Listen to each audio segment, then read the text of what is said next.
মা, মা, তাড়াতাড়ি খেতে দাও, স্কুলের যে দেরি হয়ে গেল। এই তো বাবা, এই তো ভাত উপর করেছি, ডালটা নামিয়েই তোকে খেতে দিচ্ছি। আজও ভাত? এই রোজ রোজ ডাল আর ভাত কিছু ভালো নেই, আমার মুখে যে চড়া পড়ে গেল মা। হায় ঈশ্বর, এই ছেলেটার পাতে কবে যে একটু ভালো মন্দ তুলে দিতে পারবো। রোজকার মতো আর কথা না বাড়িয়ে রবি ডাল আর ভাত খেয়ে চলে যায় স্কুলে।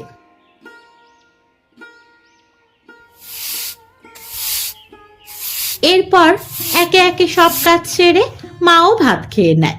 ছেলে না খেলে তার আগে সে কোনোদিনই খায়নি। এইভাবেই দিন কাটতে থাকে তাদের। সেদিন ছিল রৌদ্রোজ্জ্বল একটা দিন। সকাল তখন 7টা হবে হয়তো।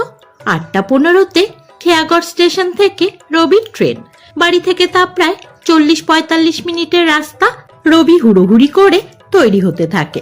চাকরি পেয়েছে সে শহরে, মাইনে ভালোই। রবির মা তখনও বলে, যাওয়ার আগে কটা ভাত খেয়ে যা বাবা, ট্রেন লেট হতে পারে।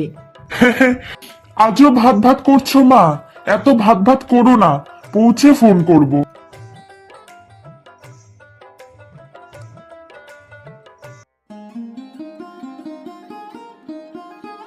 সে ফোন আজও আসেনি, আর ফোন করেনি সে।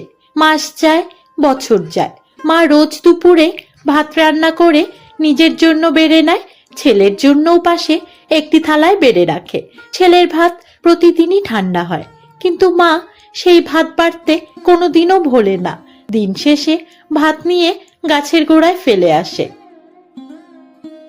এইভাবে কেটে যায় প্রায় বছর খানেক। মা রোজকার মতো ছেলের জন্য ভাত নিয়ে অপেক্ষা করে বসে থাকে। এই বুঝি ছেলে এলো, এসে যদি খেতে চায় সে, ভাত ছাড়া কি বা আছে, কি বা দেবে খেতে সে। একদিন মা অসুস্থ হলো, প্রচন্ড জ্বর, শরীর ব্যথা, মাথার যন্ত্রণা, তবুও সে ভাত বসাতে ভুলল না। বাবা গো, আর পারি না। তুমি একটা ডাক্তার দেখাও দিদা, তোমার যে খুব জ্বর এসেছে। ছেলেটা এলে দেখাবো রে মা, ছেলেটা এলে আমি ডাক্তার দেখাবো। কিন্তু সেদিন আর ছেলে আসেনি। পরদিন সেই মায়ের দরজা আর খোলেনি। প্রতিবেশীরা দুপুর নাগাদ দরজা ভেঙে ঢুকে দেখে মা উনুনের পাশে পড়ে আছে। উনুনে তখনও হাঁড়ি, আর তাতে আধ সেদ্ধ ভাত, আর তার পাশে একটা থালা সাজানো, ভাত, ডাল আর একটুখানি আলু ভাজা। সেদিন বিকেলে ছেলের ফোন এলো। প্রতিবেশীদের কেউ একজন ফোন ধরলো। ছেলে শুধু বলল, মাকে বলবেন কাল আমি আসবো। কিন্তু তখন মা আর নেই।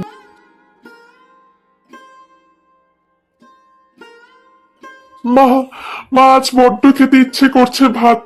যে ভাত একদিন ছিল প্রচন্ড বিরক্তির, সেই ভাতই আজ ভালোবাসার শেষ চিহ্ন। তোমার মা শেষ সময়েও ভাত বানিয়েছিল তোমার জন্য।